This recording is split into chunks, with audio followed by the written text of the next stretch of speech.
Bueno, alumnos, estamos ya con la segunda lección del libro de Génesis.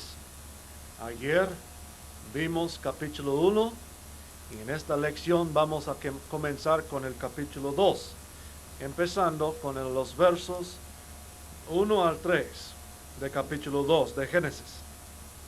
Miren sus Biblias, dice la palabra de Dios: fueron pues acabados los cielos y la tierra y todo el ejército de ellos. Y acabó Dios en el día séptimo la obra que hizo, y reposó el día séptimo de toda la obra que hizo. Y bendijo Dios al día séptimo y lo santificó, porque en él reposó de toda la obra que había hecho en la creación. Ahora, ayer estuvimos viendo de la creación que Dios hizo, lo que hizo en cada uno de los 6 días de la creación. Hizo la luz, hizo una expansión entre las aguas de arriba y las aguas de abajo. Luego juntó el mar en un lugar y apareció la tierra seca. Luego luego colocó las estrellas y la luna y el sol. Y luego empezaron a crecer plantas y árboles. Y después Dios hizo los peces y los aves. Y en el sexto día hizo todo lo que se movía sobre la tierra. Y para terminar el día sexto, hizo al hombre y la mujer. En el capítulo 2, vemos el día 7 de la creación de Dios. Y aquí en el día 7, Dios, la Biblia nos dice, descansó de toda la obra que él había hecho. Aquí vamos a ver un poco sobre el sábado, o sea, el día séptimo.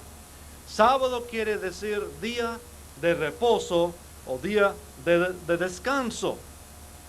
Debemos notar en primer lugar que este no fue ley para la gente hasta llegar a Éxodo capítulo 20, verso 11. En Éxodo capítulo 20, verso 11, Dios les dio por ley guardar el sábado. Dice: porque en 6 días hizo Jehová los cielos y la tierra, el mar y todas las cosas que en ellos hay, y reposó en el séptimo día. Por tanto, Jehová bendijo el día de reposo y lo santificó. Y nos dice aquí que al pueblo de Israel se les mandó guardar el día séptimo, no hacer ningún trabajo en este día. El pueblo de Israel, los judíos, lo han guardado. Pero debemos notar también que por los primeros 2500 años de la historia no fue ley. Dios no había mandado a su pueblo guardar este día como un día santo para él, hasta 2500 años después de la creación. Entonces, hay algunos que equivocadamente creen que hoy en día debemos guardar un día de la semana, porque aquí en la creación Dios descansó en este día. Pero vemos que no fue ley por 2500 años. En segundo lugar, vemos que en el Nuevo Testamento las cosas se cambiaron. Vamos a ver en Mateo 12, 2 al 12, para ver las palabras de Jesucristo referente al sábado o al día de reposo. Mateo 12, empezando en el verso 2.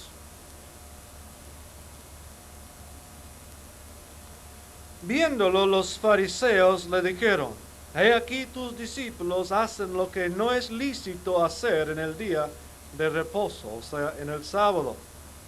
Pero él les dijo: ¿no habéis leído lo que hizo David cuando él y los que con él estaban tuvieron hambre? Como entró en la casa de Dios y comió los panes de la proposición, que no les era lícito comer ni a él ni a los que con él estaban, sino solamente a los sacerdotes. ¿O no habéis leído en la ley Como en el día de reposo los sacerdotes en el templo profanan el día de reposo, bueno, porque trabajan ellos y son sin culpa. Pues os digo que uno mayor que el templo está aquí.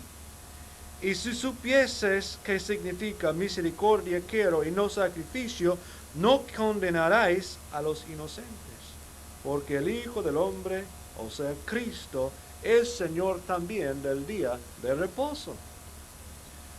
Luego sigue diciendo, pasando de ahí vino a la sinagoga de ellos, y aquí había ahí uno que tenía seca una mano. Acuérdense que estamos en el día de reposo. Y preguntaron a Jesús para poder acusarle, ¿es lícito sanar en el día de reposo? Estos fariseos ni querían que un enfermo se sanara en el día de reposo, porque decían que era trabajo sanar a los enfermos, mejor dejarlos enfermos. Cristo les dijo, ¿qué hombre habrá de vosotros que tenga una oveja? Y si ésta cayere en un hoyo en día de reposo, no le eche mano y la levante. Pues cuánto más vale un hombre que una oveja. Por consiguiente, es lícito hacer el bien en los días de reposo. Aquí Cristo a los judíos se dirigía al problema de guardar el día de reposo, o sea, los sábados. Y Cristo no estaba de acuerdo con ellos. Ahora vemos cuando llegamos más adelante en el Nuevo Testamento, el libro de Romanos, ¿qué es lo que dice San Pablo sobre guardar el sábado o otros días de la semana? Romanos 14, del 5 al 6. Dice San Pablo, uno hace diferencia entre día y día, otro juzga iguales todos los días. Cada uno esté plenamente convencido en su propia mente. El que hace caso del día, lo hace para el Señor. Y el que no hace caso del día, para el Señor no lo hace. El que come para el Señor come porque da gracias a Dios. Y el que no come para el Señor no come y da gracias a Dios. Entonces, ¿qué es lo que vemos aquí referente a guardar días?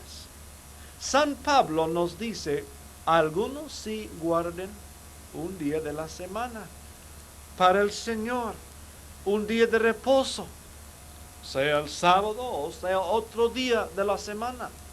Él dice, no podemos despreciar a estas personas, porque esta es la convicción que ellos traen, es su creencia, esta es su fe. Ellos creen que esto es lo que el Señor quiere de ellos.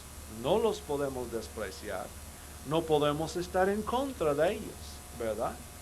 Pero a la vez, ellos tienen que dar libertad a las personas que no guarden los días, como dijo San Pablo. ¿Me explico? O sea que no debemos de estar peleando sobre estas cosas. Y más que nada, no debemos ponerlo como una ley que todos los creyentes tenemos que obedecer. Pablo dice también en el libro de Gálatas,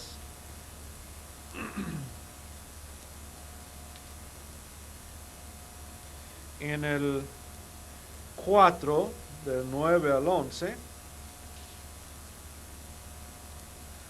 mas ahora, conociendo a Dios, o más bien siendo conocidos por Dios, ¿cómo es que os volvéis de nuevo a los débiles y pobres rudimentos, a los cuales os queréis volver a esclavizar?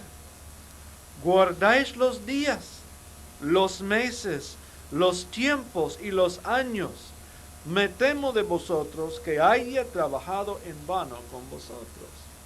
Aquí Pablo escribe a la iglesia de los Gálatas, donde él había venido a predicar el Evangelio de Cristo.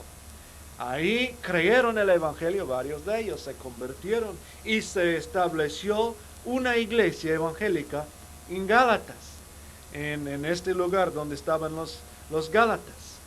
Bueno, pero después vienen algunos judíos o personas muy apegados a la ley del Antiguo Testamento y les empieza a decir que para ser salvo hay que guardar ciertas reglas de no comer ciertas carnes, de hacer esto, de no hacer aquello, y también que hay que guardar los días. Entonces empezaron a poner una esclavitud sobre los nuevos creyentes. Ya no sentían la libertad que habían tenido antes en Cristo, sino que sentían esclavizados y en vez de poner su fe en Cristo para ser salvo, estaba confiando en sus propias obras, de guardar esto, de guardar aquello. Hermanos, si fuera posible que nosotros fuéramos salvos por nuestras obras, Cristo no hubiera venido a morir en la cruz. Es porque el hombre no se pudo salvar, es porque el hombre no pudo guardar la ley, que Cristo tuvo que venir a morir para nosotros en la cruz. Y ves aquí como los Gálatas se alejaron de su fe que habían puesto en Cristo y empezaron a confiar en guardar la ley de Dios para ser salvo. Y Pablo los regaña fuertemente aquí en el libro de Gálatas. No porque guardaban un día para el Señor, no los regañaban por esto. Los regañaba porque ya no tenían su fe en el poder salvador de Cristo, sino que en las obras buenas que ellos mismos estaban haciendo. Amén. Bueno, vamos a ver también, porque San Pablo se incurrió en muchos problemas por esto, porque después los mismos hermanos lo denunciaron a la iglesia de Jerusalén. Al apóstol Pablo lo denunciaron. No, no enseña bien la palabra de Dios, porque no enseña que deben de vivir como nosotros los creyentes judíos vivimos, de acuerdo con la ley del Antiguo Testamento. Y llegan las noticias allá a la iglesia de Jerusalén y le mandan a citar a Pablo para que vaya a aparecer ante el concilio de Jerusalén. Y ahí se hizo el concilio. Y se encuentra en Hechos capítulo 15. No lo vamos a ver, pero cuando tengan tiempo lo pueden revisar. Se presentó Pablo ante el concilio para ver qué es lo que ellos iban a pedir de los creyentes gentiles, los no judíos, que si iban a guardar estas cosas o si no iban a guardar esas cosas. Bueno, hubo una larga plática. Pedro opinó, Santiago opinó, Pablo opinó, y llegaron al fin y al cabo de que iban a poner como requisito 4 cosas. 4 cosas nomás. Y algunos de ellos, pues, no comer sangre. Sí es prohibido para el creyente del Nuevo Testamento. No comer cosas ahogados. O sea, que tiene la sangre todavía dentro del cuerpo y de la carne. También de que se acuerda de los pobres. Y otras cosas más, había como 4 ahí, pero no se menciona nada de guardar días, ni de no comer ciertas carnes, otras reglas más. Se quitaron todo esto para dejar a los nuevos creyentes en la libertad que Cristo los había dado.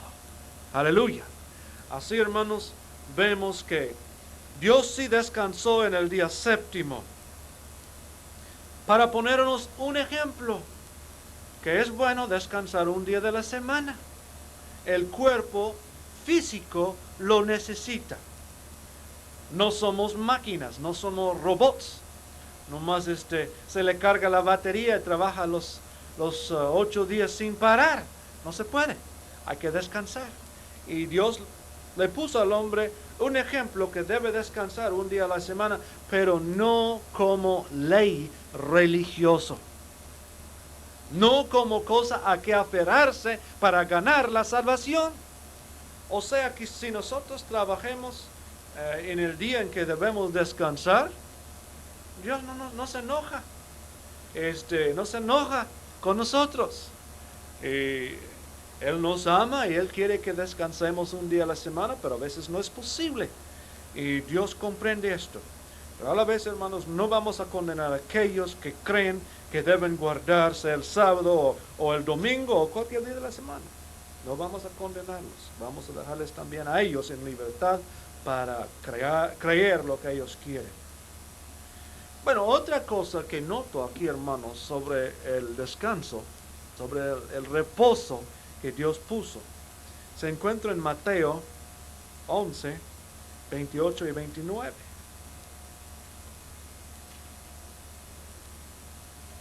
Es un pasaje muy conocido.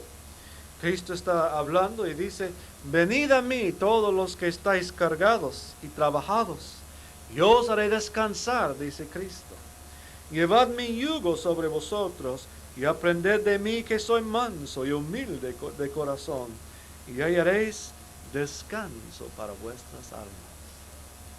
Cristo, cuando nos entregamos a Él, nos llama a un santo reposo. Un santo reposo. Él dice: lleva mi yugo sobre vosotros y aprended de mí, hallaréis descanso para vuestras almas, porque mi yugo es fácil y ligera mi carga. Hay un reposo para el creyente que está en Cristo, un descanso. Y queremos ver unos textos referentes a esto. En Hebreos capítulo 4,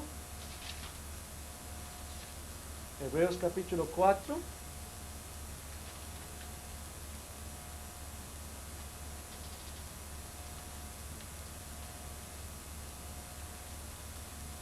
San Pablo nos habla del reposo del creyente. Vamos a empezar con el verso 1 al 4 y de ahí voy a brincar al 9. Temamos pues, no sea que permaneciendo aún la promesa de entrar en su reposo, a alguno de vosotros parezca no haberlo alcanzado. Porque también a nosotros se nos ha anunciado la buena nueva como a ellos. Pero a ellos no les aprovechó el oír la palabra por no ir acompañada de fe en los que la oyeron. Pero los que hemos creído entramos en el reposo. De la manera que dijo: por tanto juré en mi ira, no entrarán en mi reposo, aunque las obras suyas estaban acabadas desde la fundación del mundo. Porque en cierto lugar dijo así del séptimo día: y reposó Dios de todas sus obras en el séptimo día. Luego en el verso 9: por tanto queda un reposo para el pueblo de Dios, porque el que ha entrado en su reposo también ha reposado de sus obras, como Dios de las suyas. Procuremos pues entrar en aquel reposo, para que ninguno caiga en semejante ejemplo de desobediencia. Por tanto, dice, queda un reposo para el pueblo de Dios. Bueno, hermanos, ¿a qué se refiere Pablo cuando dice que para los creyentes hay un reposo? ¿Quiere decir que nosotros debemos quedarnos apegados a las sábanas, que no nos levantamos de mañana porque hay un reposo cristiano? Bueno, a veces sí conviene, ¿verdad? Pero en realidad no creo que Pablo se refiere a esto. Él se refiere a un reposo espiritual. Y este es de suma importancia, hermanos, porque San Pablo dice: muchos de los cristianos no han entrado en este reposo. Dice que se les queda todavía un reposo, y en lo cual ellos no han entrado. Entonces, hermanos, debemos preguntarnos a nosotros si nosotros mismos ya entramos en este reposo, o si no lo hemos hecho. Porque también Pablo dice: procuremos pues entrar en aquel reposo. Ahora, ¿de qué reposo está hablando? Bueno, dice que cuando uno reposa, a ver dónde está, aquí, que cuando uno reposa, Ajá, aquí dice en el 10. Porque el que ha entrado en su reposo también ha reposado de sus obras, como Dios de las suyas. Entonces, hermanos, el reposo cristiano dice que el cristiano ya no está apoyándose sobre las buenas obras que él hace para ser salvo, sino que está apoyado sobre la obra que Cristo hizo cuando murió en la cruz. Este es el reposo. Sencillamente, yo no tengo que guardar ciertas cosas para ser salvo. Porque si yo digo para ser salvo, yo guardo eso, yo guardo aquello, yo mismo estoy trabajando, no estoy reposando. Pero hermanos, qué bonito es descansar en el Señor. Como Él dijo, venid a mí los que estáis cargados y trabajados, y yo os haré descansar. Hermanos, hay un reposo todavía para el cristiano, en que nosotros decimos, pues gracias a Dios. Yo sí le fallo al Señor, pero yo descanso en la justicia que Él me da y no en mis propias justicias.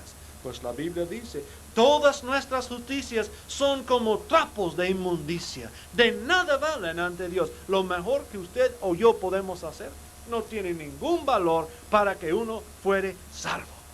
Lo único que puede dar perdón de los pecados es la sangre del Hijo de Dios, el Cordero de Dios, que fue sacrificado para los pecados del mundo.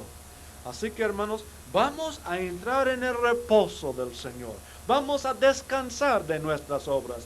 Vamos a concentrarnos en Él. Y cada día decir, Señor, hoy, en este día, yo voy a reposar en ti. Señor, yo sé que puedo llevar una vida buena si tú me ayudes, pero no por mis fuerzas, sino por las fuerzas que tú me das. Con este poder de tu Espíritu que está en mí, entonces sí, voy a poder descansar y a la vez vivir una vida agradable delante de ti, Señor. Aleluya. Entonces, hermanos, no estamos usando nuestra energía para guardar ciertas reglas. Usamos nuestras energías para depositar nuestra fe y confianza en Cristo. ¿Me explico? Amén. Ahora, vemos aquí también otra cosa, porque estamos en Génesis, no se les olvidó, ¿verdad? Estamos en Génesis. Andamos muy lejos ahorita, pero ahí estamos en Génesis. Estamos hablando de que Dios reposó en el día séptimo. Ahora, hermanos, ¿en qué día fue que el hombre fue hecho? Fue en el día sexto.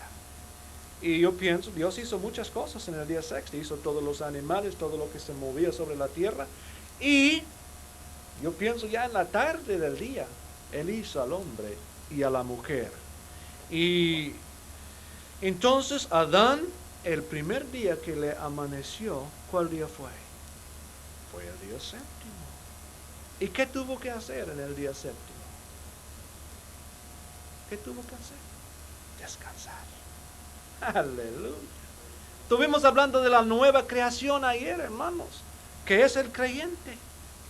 Y el primer día que le tocó a Adán, todo ya estaba hecho. No más él tenía que descansar, reposar, gustar de la presencia del Señor que estuvo ahí en el huerto de Edén.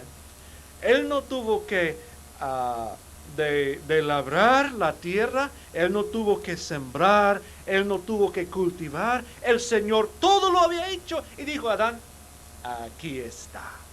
Todo está hecho para ti. Descanse, repose. Hermanos, así es cuando uno se entrega a Cristo y nace de nuevo. Aunque es muy nuevo y no entiende muchas cosas, Cristo dice, aquí está la mesa, ya está puesto. Todo lo que quieres, aquí está, nomás participe, tome lo que quieres, no tienes que hacer nada para ganarlo. Cuando Cristo murió en la cruz, hermanos, sus últimas palabras, cumplido está, terminado está. Y la obra que Cristo hizo en la cruz, usted y yo no podemos añadir nada para perfeccionarla. ¿Ya se terminó? No resta otra cosa que hacer. Ahora, ¿cómo sienten? Descansen en el Señor. descansan, reposen en Él. Gracias, Señor, yo soy justo, yo soy un santo, no por mis propias obras, Señor, sino porque tú me has santificado. Me gusta como cuando este endemoniado en la Biblia, que tuvo miles de demonios, se presentó ante Cristo y Cristo echó fuera a los demonios. Y luego vienen la gente de aquel pueblo, de aquella ciudad, y dicen que hallan al que había tenido los demonios en su juicio cabal, sentado a los pies de Cristo, aprendiendo y vestido. Él siempre andaba desnudo por ser trastornado con los demonios. Pero lo hallamos vestido. ¿De dónde consiguió él, allá en aquel desierto, dónde consiguió ropa para este pobre? Yo pienso, hermanos, que Dios mismo, que Cristo mismo habrá quitado ¿cómo se dice? Su ropa y le había dado a este pobre endemoniado que fue sanado. Y esto es lo que Cristo hace con el creyente cuando nace de nuevo. Cristo dice, aquí está mi justicia, te lo voy a dar, cúbrase con ella. Ya no se ve lo que eres antes. Aleluya, hermanos. Él fue hecho pecado para nosotros, para que nosotros fuésemos hechos justicia de Dios en Él. Ya somos tan justos que jamás vamos a ser. Mañana no vas a ser más aceptable a Dios que hoy. Ya, Cristo ya hizo la obra. En el día cuando naciste de nuevo, Cristo te dio su justicia. Y esto es lo que Dios ve. Él no ve tus fallas. Él no ve tus pecados. Él ve la justicia de Cristo, que Cristo nos ha regalado a nosotros.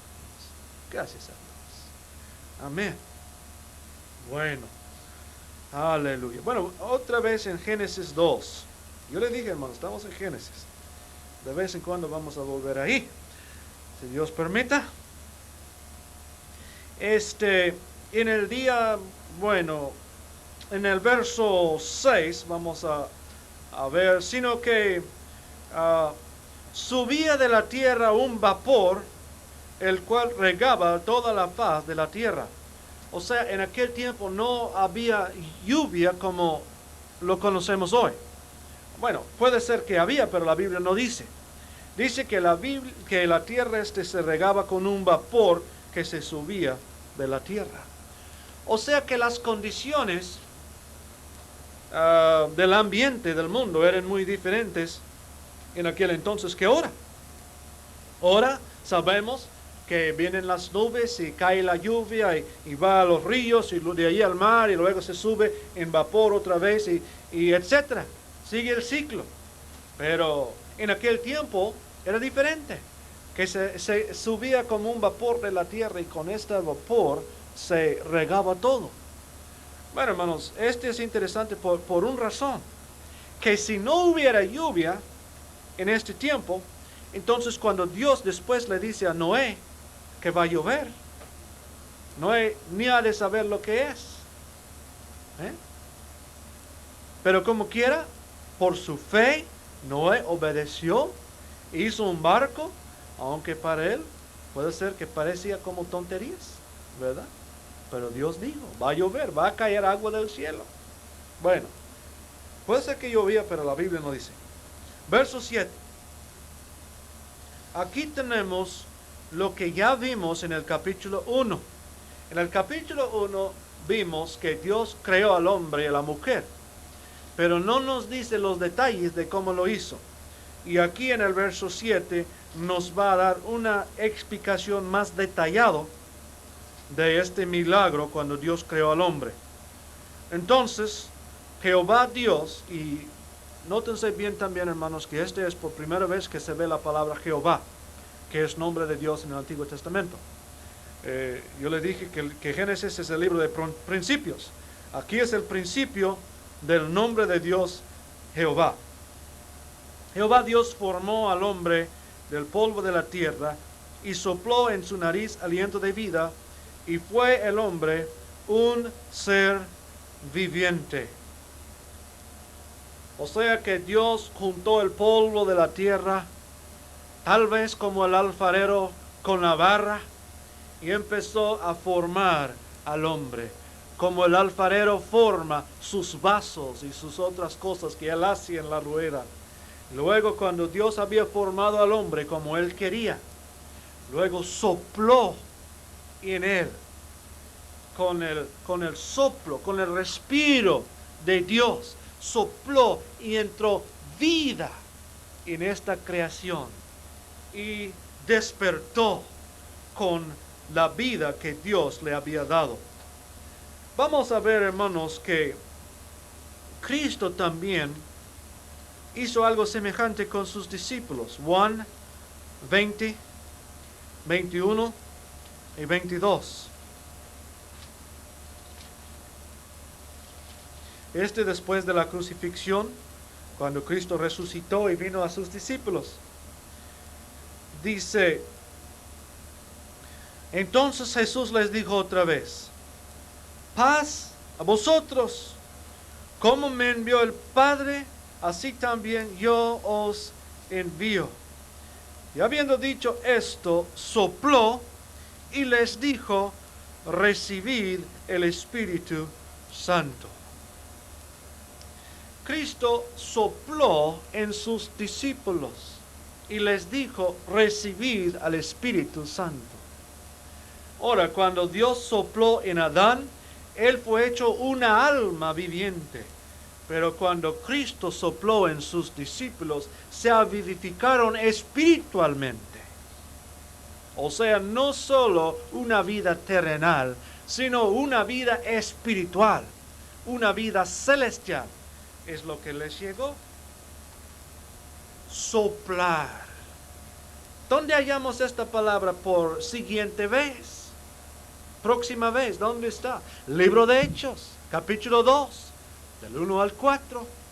Los discípulos, los 120, están en un aposento alto, esperando la promesa del Espíritu Santo, la promesa que Cristo les había hecho. Y de repente se oyó, ¿qué cosa? El sonido como de un viento recio que soplaba y llenaba toda la casa donde ellos estaban. Y de repente se les aparecieron lenguas de fuego repartido en cada uno de ellos. Y empezaron a hablar en nuevas lenguas, como Cristo les había prometido que hicieran. Entonces vemos que Dios sopló en ellos. Este viento recio que se oía, ¿saben lo que era? Era el soplo. Dios soplaba en ellos y su vida se les entraba. Hermanos, cuando nosotros recibimos al Espíritu Santo, es lo mismo.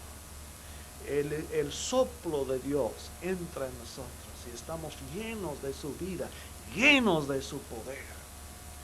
Inclusive Cristo dijo, y se me ocurrió ahorita este verso en Juan 3, donde Cristo está hablando a Nicodemo, referente al Espíritu. Vamos a ver dónde está. El viento, dice, él pone el ejemplo que el Espíritu es como viento. El viento sopla de donde quiere y oye su sonido, mas ni sabe de dónde viene ni a dónde va. Así es todo aquel que es nacido del Espíritu. O sea que el Espíritu Santo, aquí tenemos como ejemplo, que es el soplo, el respiro de Dios. Aleluya. Y eso es importante también. Bueno, vamos a ver después. Un hombre llamado Abraham. Y su nombre al principio era Abraham, pero después Dios le puso otro nombre. Le cambió su nombre, Abraham. O puso un H en su nombre. Y para decir esta letra en el hebreo hay que respirar. Abraham, así. O en inglés también es lo mismo. O sea que Dios cambió su nombre para que allí va el soplo de Dios en el nombre Abraham. Bueno, no vamos a tardar aquí mucho, pero eso sí es importante, que Dios sopló en el hombre, en su nariz aliento de vida, y fue el hombre un ser, una alma, dice en el Nuevo Testamento, viviente. Bueno, ya vamos a ver lo del huerto de Edén en los versos del 8 al 14. Y Jehová Dios plantó un huerto en Edén, al oriente, y puso ahí al hombre que había formado. Y Jehová Dios hizo nacer de la tierra todo árbol delicioso a la vista y bueno para comer. También el árbol de vida en medio del huerto, y el árbol de la ciencia del bien y del mal. Y salía de Edén un río para regar el huerto, y de ahí se repartía en 4 brazos. Aquí hallamos al hombre en medio de un paraíso que Dios había hecho para él antes de que creó al hombre. Era un lugar muy bonito donde había muchos árboles de fruto, había ríos, había sin duda flores y toda cosa bonita. Era lo más perfecto que pudiera haber sido aquí en la tierra. Y también ahí nos habla de 2 árboles que están en medio del huerto. Uno se llamaba el árbol de la vida y otro se llamaba el árbol del conocimiento o la ciencia del bien y del mal. De ahí brincamos al versos 15 al 17 para ver algo más sobre estos 2 árboles. Tomó pues Jehová Dios al hombre y lo puso en el huerto de Edén para que lo labrara y lo guardase. Y mandó Jehová Dios al hombre diciendo: de todo árbol del huerto podrás comer, mas del árbol de la ciencia o el conocimiento del bien y del mal no comerás, porque el día que de él comieres, ¿qué dice? Ciertamente morirás. Ciertamente morirás. Vemos en el verso 15 que Dios le había dicho al hombre: tú debes cuidar este lugar. Ahora, cuando decimos a alguien, tengan cuidado, ¿qué es lo que indica? Indica que hay ciertos peligros. Si no hay peligro, no los vamos a decir, tengan cuidado, ¿verdad? Sin peligro no tiene sentido. Entonces, cuando Dios le dice a Abraham para que lo labrara y lo guardase, dice, guardarlo significa que debe de haber algún enemigo. Y Dios los estaba advirtiendo de antemano que aunque todo se veía muy bonito adentro del huerto, que no obstante había peligro, había enemigo. Y ellos ya lo tenían por dado, que había peligro. Guárdalo, dice Dios. Los estaba advirtiendo. Ahora la pregunta, ¿por qué será que Dios sembró allí en este huerto el árbol de la ciencia del bien y del mal? Y para después mandarle al hombre, no comas de este árbol. Hubiera sido mucho más fácil, me parece, no sembrar el árbol. Luego no hay chance de que el hombre llegara a incurrir en la transgresión y la desobediencia. ¿Por qué será que Dios pondría este árbol en medio del huerto? Bueno, hermanos, el motivo es lo siguiente. Cuando Dios creó al hombre, Él no quería un robot, un ser programado que iba a nomás a actuar por ritos o actuar como Dios lo había programado, como con un computador, sino que Dios le dio al hombre lo que no dio a ningún otro ser creado. Le dio un libre voluntad. Un libre voluntad. El hombre tendría que escoger servirle a Dios o no servirle a Dios. El hombre tendría que escoger hacer lo bueno o hacer lo malo. El hombre tendría que escoger obedecer o desobedecer. Y hermanos, si no hubiera algo como el árbol de la ciencia del bien y del mal, no hubiera ninguna prueba para el hombre. Y Dios puso este árbol ahí precisamente para probar al hombre. Este fue su propósito. Para que el hombre podría decir, no, yo no lo voy a comer porque Dios me lo prohibió. Yo quiero servir a Dios.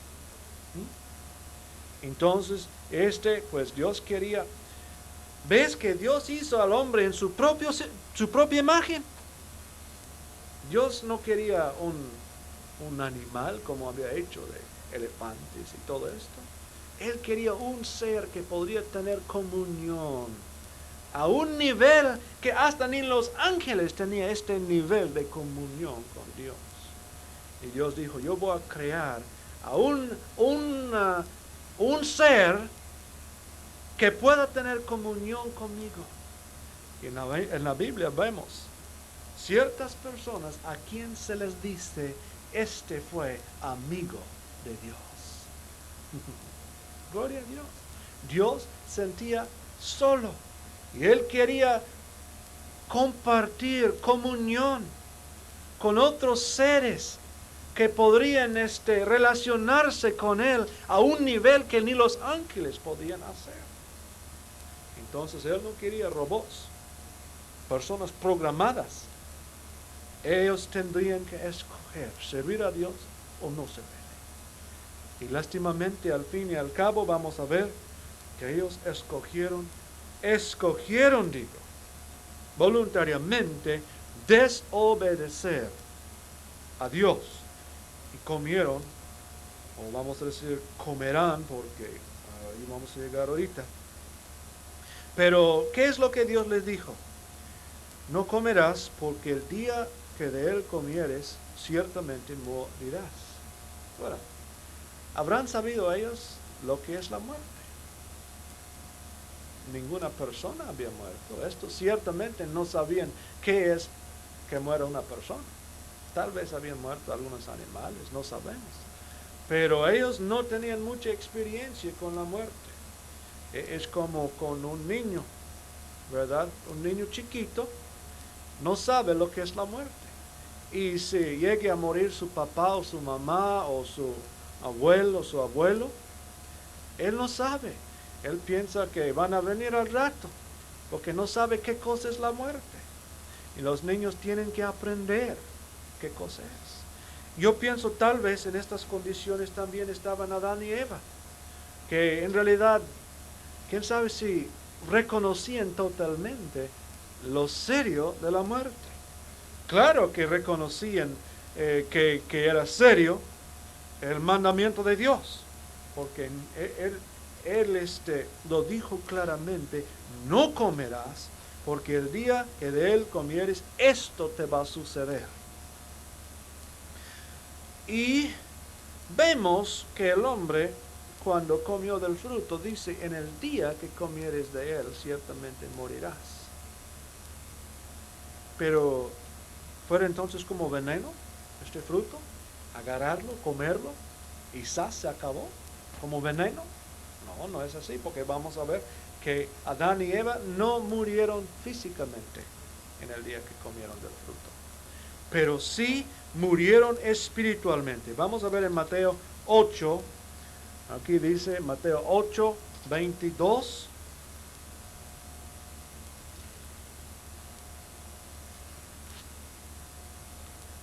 Y otros textos más sobre la muerte.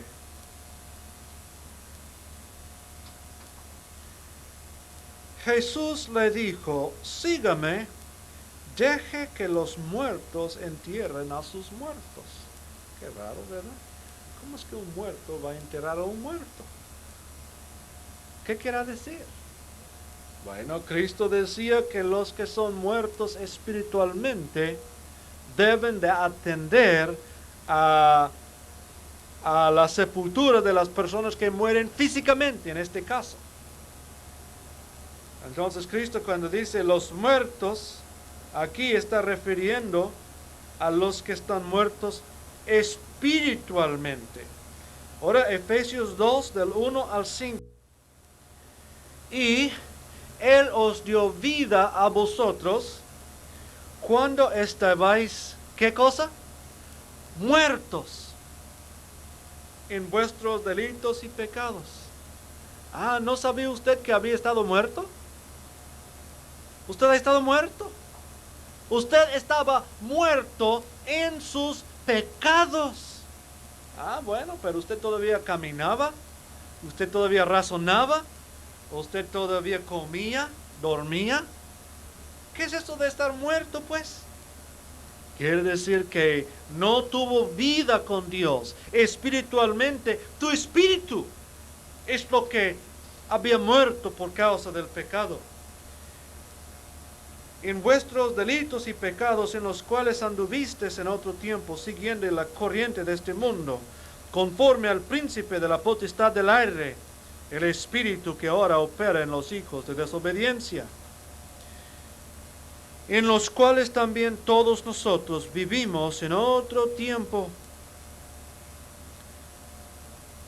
en los deseos de nuestra carne, haciendo la voluntad de la carne y de los pensamientos, y éramos por naturaleza hijos de ira, lo mismo que los demás. Pero Dios, que es rico en misericordia, por su gran amor con que nos amó, aun estando muertos en pecados, nos dio vida juntamente con Cristo. Por gracia sois salvos. Aleluya. Entonces vemos aquí que hay una muerte espiritual. Y nos acordamos de cuando Cristo estaba hablando a Nicodemo. Y le dice, a lo menos que uno nazca de nuevo, no puede ver el reino de Dios. ¿Cómo es que tenemos vida física en nuestros cuerpos? Es porque nacimos de nuestros padres. El niño que nació tiene vida.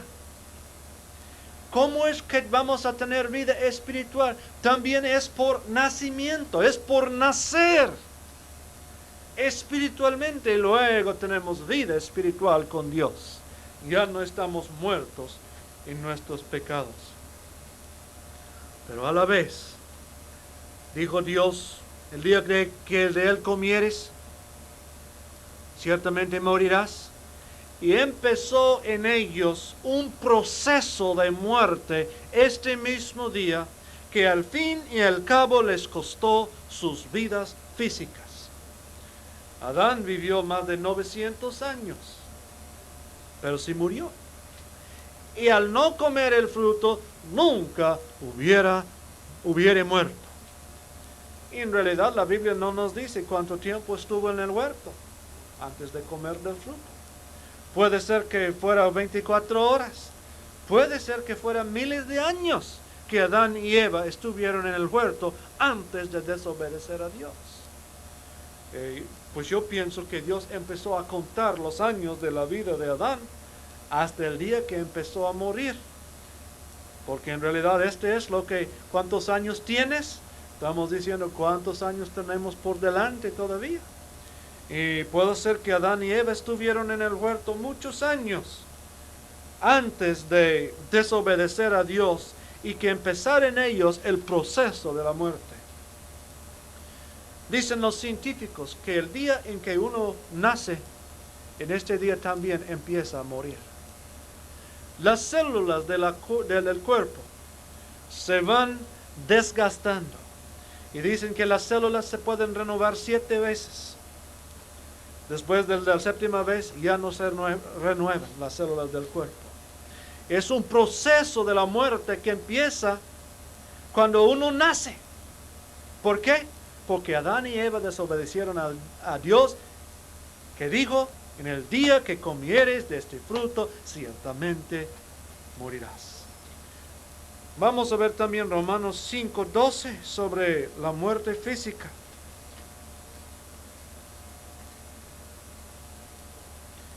Por tanto, como el pecado entró en el mundo por un hombre, ¿cuál hombre será?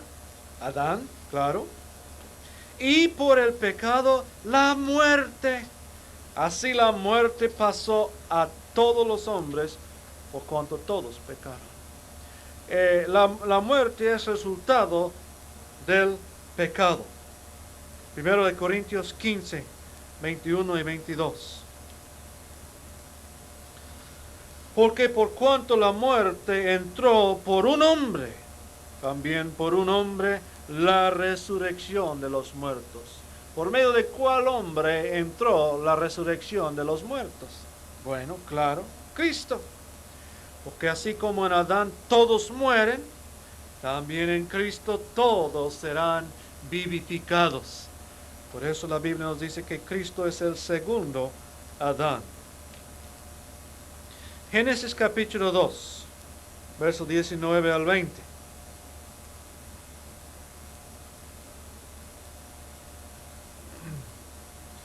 Jehová formó pues de la tierra toda bestia del campo y toda ave de los cielos, y las trajo a Adán para que viese cómo las había de llamar. Y todo lo que Adán llamó a los animales vivientes, ese es su nombre. Y puso Adán nombre a toda bestia y ave de los cielos, y a todo ganado del campo. Mas para Adán no se halló ayuda idónea para él. Hermanos, imagínense de este caso. Todos los animales que Dios había formado no tienen nombres. Bueno, si yo fuera Dios, a lo mejor yo hubiera dicho: Adán, vente, este es un elefante, este es una jirafa, este es un chango, este es un mono, y así. Pero Dios no. Él dijo: Adán, tú estás encargado aquí, a ver cómo los has de llamar. Luego Dios trae este animal grandote con la nariz largota, ¿verdad? Y Adán lo está viendo, a ver qué nombre le voy a poner. Este va a ser elefante. Luego trae uno con manchas, con el pescuezo bien larguísima. Ay, qué raro es ese animal. ¿A qué nombre le voy a poner? Jirafa le voy a decir. Y así seguía él dando nombres a todos los animales del campo. Y me imagino que Dios estaba sentado ahí viendo. Muy interesante, para ver qué es lo que hacía Adán. Amén. Pero también nos dice en el verso anterior: dijo Jehová Dios, es el 18, no es bueno que el hombre esté solo, le haré ayuda idónea para él. Le haré un compañero. En el siguiente verso dice que Dios empezó a traer todos los animales. Y Adán habrá dicho: qué bueno, ahora voy a tener compañero que disfrutar aquí también el huerto conmigo. Y Dios trae el elefante y Adán lo ve. No creo que eso es. Y luego trae el chango. No parece que es. Luego trae otro, pues tampoco. Y otro, pues tampoco. Y Dios trae todos los animales y ni uno ni el otro es la ayuda idónea que Dios le había prometido a Adán. Mas para Adán no se halló ayuda idónea para él, dice la Biblia. No hubo, no le gustó ninguno de estos. Pero luego dice en el verso 21, entonces Jehová Dios hizo caer sueño profundo sobre Adán. Y mientras éste dormía, tomó una de sus costillas y cerró la carne en su lugar. Y de la costilla que Jehová Dios tomó del hombre, hizo una mujer y la trajo al hombre. Dios había traído todos los animales. Después Adán se echa un sueño y cuando se despierta, ahí está. Y dice: eso sí es lo que yo estaba esperando, mi compañera. Una ayuda idónea, una ayuda para mí. Aleluya. Entonces así Dios hizo la mujer de la costilla del hombre. Y algunos dicen que, pues como Adán fue hecho del polvo de la tierra, y después la mujer fue hecho de la costilla del hombre, que la mujer es un modelo más nuevo, y ella tiene algunos mejoramientos que el primer modelo no tuvo. Y pues sepa si será cierto o no, ¿verdad? Pero algunos dicen así. Y entonces una ayuda idónea para el hombre. Ahora, vamos a ver también algo aquí, que cuando Adán dio nombres a los animales, porque algunos de los científicos nos quieren decir que los primeros hombres eran de las cuevas. Vivían en cuevas, se vestían de pieles y no sabían nada, unos tontos, ¿verdad? Pero Adán tenía bastante inteligencia, podía dar nombres a todos los animales. ¿A usted cómo le gustaría este trabajo? Sería un trabajo bastante amplio de nombrar a los insectos, a los aves, a los peces, a los animales. Es un trabajo para una persona sabia, para una persona inteligente. Adán no era un hombre de las cuevas, no era un hombre que andaba con su garrote en la mano buscando a qué matar, ¿verdad? Era lo mejor de la creación que Dios había hecho. Yo les digo, hermanos, que Dios hace cosas buenas. Y cuando hizo a Adán, hizo lo máximo, hizo lo mejor que pudiera haber hecho. Un hombre inteligente. Yo pienso tal vez más inteligente que aquellos científicos, sepa. También, ¿qué quiere decir ayuda idónea? Porque así Dios puso a la compañera que iba a formar para Adán. Ayuda idónea quiere ser una ayuda que fuera justamente lo que Adán necesitaba. Una ayuda apta para sus necesidades. Ahora, vamos a ver también que Dios no hizo para Adán una sierva. Algunos dicen, no, ayuda idónea es que mi esposa me va a servir, ella va a ser mi sierva. Y algunos hombres se quedaron con esta idea, pero Dios no lo hizo así, Él hizo una ayuda, una compañera. Y la Biblia dice, hermanos, que todos debemos servirnos los unos a los otros, que al marido le toca servir a la esposa, al igual que la esposa le toca servir al marido. Y claro, por lo general, la casa es el trabajo de la mujer, porque como el hombre tiene su trabajo afuera, la mujer tiene su trabajo en la casa.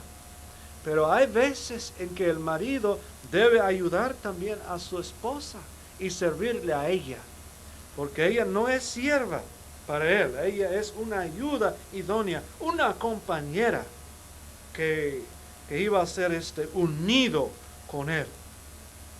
Vemos también que Dios habrá puesto a Adán algún clase de anestesia. Anestesia pues lo descubrieron últimamente, pero Dios ya lo sabía desde hace miles de años. Y Adán se echó un sueño, Dios intervino quirúrgicamente, le quitó una costilla y con esto fabricó a la mujer. Ahora vamos a hacer unos comentarios sobre el matrimonio, del verso 23 al fin del capítulo. Dijo entonces Adán, esto es ahora hueso de mis huesos y carne de mi carne. Esta será llamada varona, porque del varón fue tomada. Por tanto, dejará el hombre a su padre y a su madre, y se unirá a su mujer, y serán una sola carne. Y estaban ambos desnudos, Adán y su mujer, y no se avergonzaban. Aquí hallamos el principio del matrimonio. Ya dijimos, Génesis es libro de ¿qué? Libro de principios. Aquí principió el matrimonio. Y este verso, lo que leemos aquí, estas palabras, los citó Cristo y también los citó Pablo, como veremos en unos momentos. El mandamiento al hombre fue, dejará a su padre y a su madre, y se unirá a su mujer. Esta palabra unirse es lo mismo que se usa para pegamiento. O sea, que se apegue a su mujer, como con 5,000, para que ya no se suelta, que estén unidos, que sean una sola cosa. Ahora, fíjense bien, no dijo a la mujer, únete a su marido. El varón es el más fuerte y a él le cae la responsabilidad de apegarse a su esposa, cuidarla, guardarla y quedarse apegado a ella, unido, una sola carne.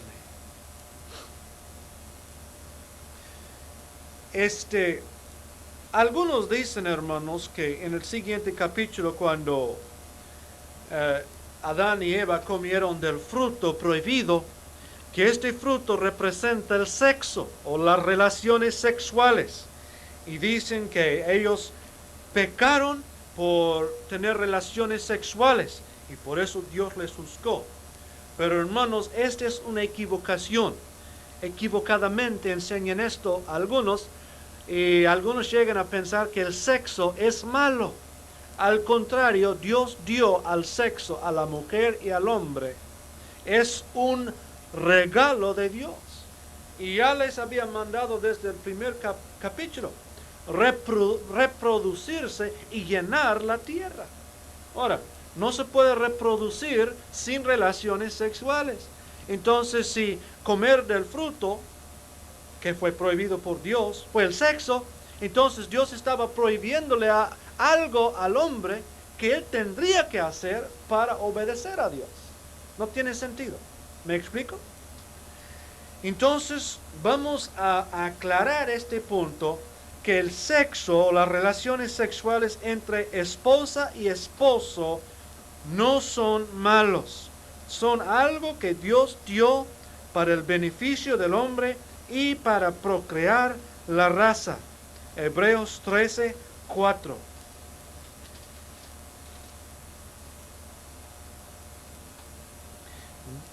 ¿Qué estamos hablando claramente, hermanos? Afuera de la iglesia se habla claramente, pues yo pienso que a veces adentro no lo hacemos y lo debemos de hacer.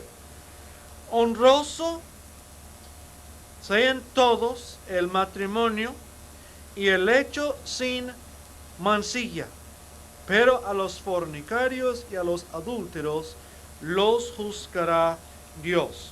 Aquí nos está diciendo el autor de Hebreos que las relaciones sexuales adentro del matrimonio son buenos, pero afuera del matrimonio son malos. Es muy sencillo.